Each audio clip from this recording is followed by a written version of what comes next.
Hello नमस्कार दोस्तों, आपका अपने चैनल इंग्लिश सुपर एक्सप्रेस पर आपका स्वागत है। इस वीडियो में हम देयर का प्रयोग कहाँ होता है इसको सीखेंगे। वीडियो को ध्यान से देखिएगा। तो चलिए वीडियो को स्टार्ट करते हैं। यदि देयर का प्रयोग वाक्य के अंत में या बीच में आता है तो उसका अर्थ होता है वहां। जैसे राम वहां जाएगा, राम विल गो देयर। यहाँ देयर सेंटेंस के लास्ट में आया है।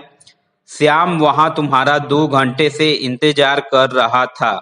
Shyam had been waiting you there for 2 hours. यहाँ देयर सेंटेंस के बीच में आया है। इन दोनों सेंटेंस में देयर का अर्थ है वहां। लेकिन जब देयर का प्रयोग वाक्य के शुरू में आता है तो उसका कोई भी अर्थ नहीं होता है। जैसे एक कार है, अ कार इज। ये सेंटेंस हमें देखने में सही लग रहा होगा, लेकिन यह ग्रामेटिकली गलत है, क्योंकि is, am, are, was, were, will be, shall be इत्यादि इनकम्प्लीट वर्ब है। इससे वाक्य का अर्थ पूरा नहीं होता है। इसके साथ कुछ ऐड करना पड़ता है, जिसे कॉम्प्लीमेंट कहते हैं। ऐसे वाक्यों को देयर के साथ शुरू करते हैं। अब उसी वाक्य एक कार है को ऐसे बनाएंगे, देयर इज अ कार। 4 कारें हैं, देयर आर 4 कार्स। देयर के बाद वर्ब का प्रयोग वाक्य में सब्जेक्ट के अनुसार होता है, यानी कि सब्जेक्ट सिंगुलर है तो वर्ब भी सिंगुलर होता है, और यदि सब्जेक्ट प्लूरल है तो वर्ब भी प्लूरल होता है। जैसे यहाँ अ कार सिंगुलर है तो वर्ब इज सिंगुलर प्रयोग हुआ है। 4 कार्स प्लूरल है तो वर्ब आर प्लूरल प्रयोग हुआ है। देयर का प्रयोग किसी अनिश्चित व्यक्ति, वस्तु की स्थिति, अस्तित्व या मौजूदगी दिखाने के लिए किया जाता है। जैसे एक घर है, देयर इज अ हाउस। 2 लड़के हैं, देयर आर 2 बॉयज। वहां एक स्कूल था, there was a school there. यहाँ जो शुरू में देयर है वह सेंटेंस की शुरुआत के लिए है, और लास्ट में जो देयर है वह हिंदी वाक्य में आए वहां के लिए प्रयोग हुआ है। यहाँ एक मंदिर था, there was a temple here. यहाँ शांति होगा, there will be peace here. एक पुस्तकालय होगा, there will be a library. यदि वाक्य में संबंध सूचक प्रीपोजिशंस का प्रयोग हो, जैसे गांव में एक मंदिर है, इसमें संबंध सूचक में है तो यहाँ से हम गांव में अलग कर देंगे। अब बचा एक मंदिर है तो पहले इसका ट्रांसलेशन बनाएंगे, देयर इज अ टेम्पल, और फिर गांव में इन द विलेज। इस तरह यह हो जाएगा, there is a temple in the village. ऐसे हमारे लिए बहुत आसान हो जाएगा। टेबल पर एक कप है, इसमें संबंध सूचक पर है तो इसमें टेबल पर यहां से अलग कर देंगे। तो हमारे पास बचा एक कप है। सबसे पहले इसका ट्रांसलेशन बनाएंगे, देयर इज अ कप, फिर उसके बाद टेबल पर, ऑन द टेबल। तो इस तरह यह हो जाएगा, there is a cup on the table. इस तरह के जितने भी संबंध सूचक वाक्य में हैं, इसी तरह से अलग करके बनाएंगे। स्कूल के सामने एक बड़ा खेल का मैदान है, there is a big play ground in front of the school.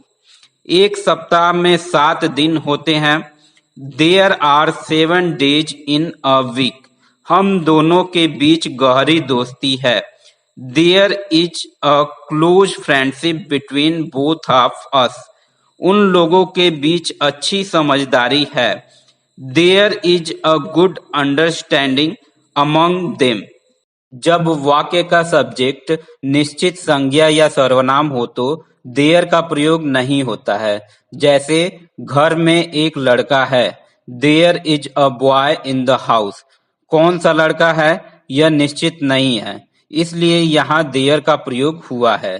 लेकिन रवि घर में है, there is Ravi in the house, यह गलत होगा। Ravi is in the house यह सही होगा, क्योंकि रवि निश्चित संज्ञा है। घर में वह है, he is in the house. यहाँ ही निश्चित सर्वनाम है, इसलिए देयर का प्रयोग नहीं करेंगे। घर में दादी जी हैं। The grand mother is in the house. मैं कमरे में हूँ। I am in the room. वह अस्पताल में है। सी इज इन द हॉस्पिटल। अब देयर का प्रयोग निगेटिव सेंटेंस के साथ कैसे करते हैं इसको देख लेते हैं। जैसे तालाब में पानी नहीं है। There is no water in the pond. मेरे जीवन में खुशी नहीं है। There is no happiness in my life. चाय में चीनी नहीं था। There was no sugar in the tea. विद्यालय में अध्यापक नहीं थे। There were no teachers in the school. यहाँ सड़क नहीं होगा। There will not be a road here. यदि हमें नाउन को संख्या सूचक दिखाना हो तो उसके लिए नॉट का प्रयोग करेंगे, और यदि संख्या सूचक नहीं दिखाना हो तो नो का प्रयोग करेंगे। यहाँ रोड के पहले संख्या सूचक शब्द है, इसलिए नॉट का प्रयोग हुआ है। There will be no road here. यहाँ रोड के पहले संख्या सूचक शब्द नहीं है, इसलिए नो का प्रयोग हुआ है। गांव में कोई समस्या नहीं रहेगी। There will be no problem in the village. अब इंट्रोगेटिव सेंटेंस को देखते हैं कि इसका ट्रांसलेशन कैसे बनाते हैं। जैसे क्या आपके गांव में बिजली है? Is there electricity in your village? क्या इस विद्यालय में प्रधानाचार्य नहीं है? Is there no principal in this school? क्या अस्पताल में चिकित्सक थे? Were there doctors in the hospital? क्या घर में कुर्सियां नहीं थी? Were there no chairs in the house? क्या दुनिया में शांति रहेगी? Will there be peace in the world? क्या इस व्यापार में कोई लाभ नहीं होगा? Will there B no profit in this business? अब वेयर, वाई, वेन और हाउ के साथ देयर के प्रयोग वाले सेंटेंस को देखते हैं। जैसे इस कमरे में खिड़की क्यों नहीं है? Why is there no window in this room?